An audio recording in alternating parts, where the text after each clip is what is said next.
Hello and good afternoon. It's Saturday afternoon. It's a beautiful day. It's cold as hell, but it's sunny, which is always a bonus.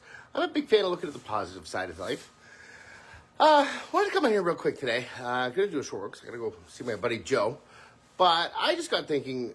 I coach some guys in some young guys in boxing, and just showing them how to do things. And the most frustrating part they get to is when they're overthinking something.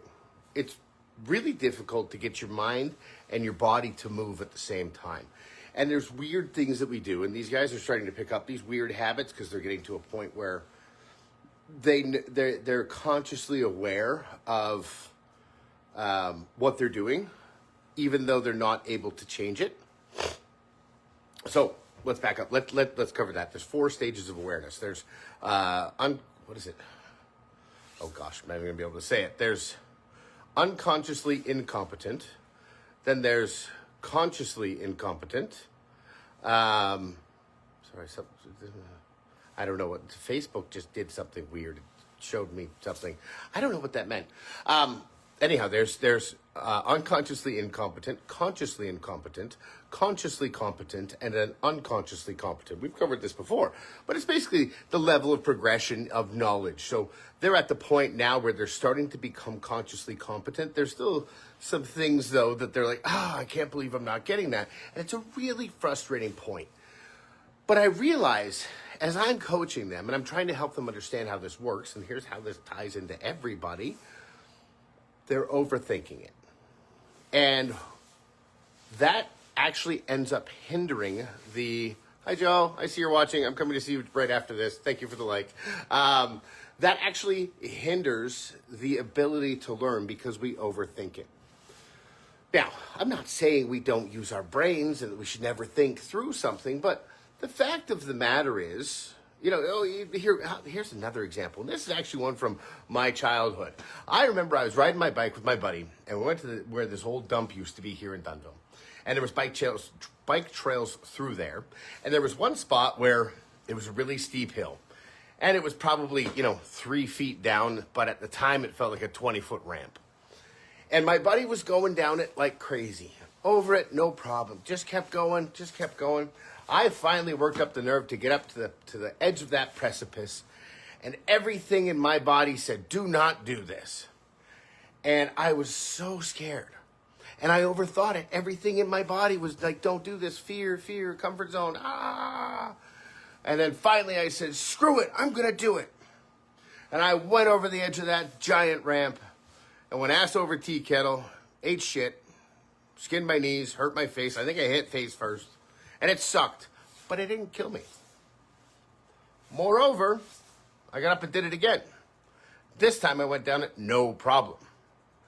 In fact, that's what we spent the rest of the day doing. Now here's the thing. Had I not overthought it, and my friend just went and did it. Now he might not have been the sharpest tool in the shed. Maybe a little careless or reckless. But the fact of the matter is, his brain didn't slow him down from actually accomplishing it. And I see it with my students that I coach. And then I also see it where I do it in my own life. And I think a lot of people do it. In fact, I know a lot of people do it because overthinking leads to something that we've labeled anxiety. Now, I want to challenge you to try using overthinking in place of anxiety, at least as far as languaging goes. And here's why. Because when we label something, we give it power. When we start to analyze it and pick it apart, we start to understand it. We no longer fear it. When we no longer fear it, then we can look at it not as an adversary, but as something that we can, hey, Brandon, how are you, buddy? But as something that we have the ability to control. Another side of this is when I teach boxers to control their breath. I remember when I was running and trying to start learning how to control my breath when I was out of breath, and learning that I was in control of my breath and my breath was not in control of me. It's the same thing with your mind. When you overthink, you're letting your brain take control. But the fact of the matter is, we're in control of it. We are the consciousness that makes the brain possible. Without us, the brain can't work. So, when it decides to start overthinking, perhaps, instead of leading down the anxiety trail, what if we just step back, cut that loop, take a breath, Think of something different.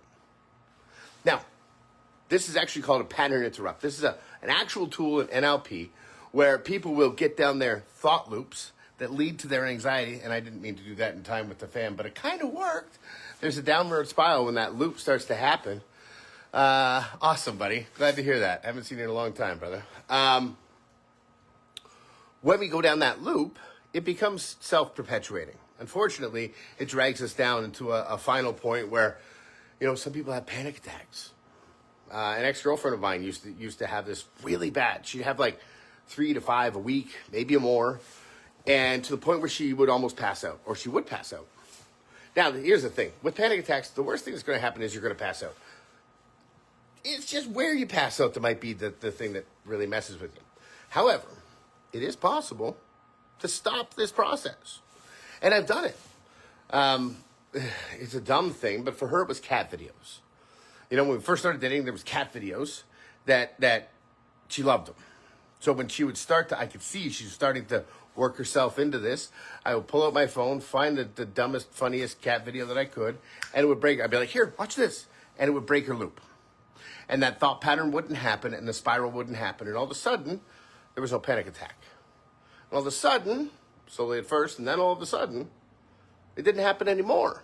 Ever. And the thing is, it's a learned pattern. Overthinking is a learned pattern.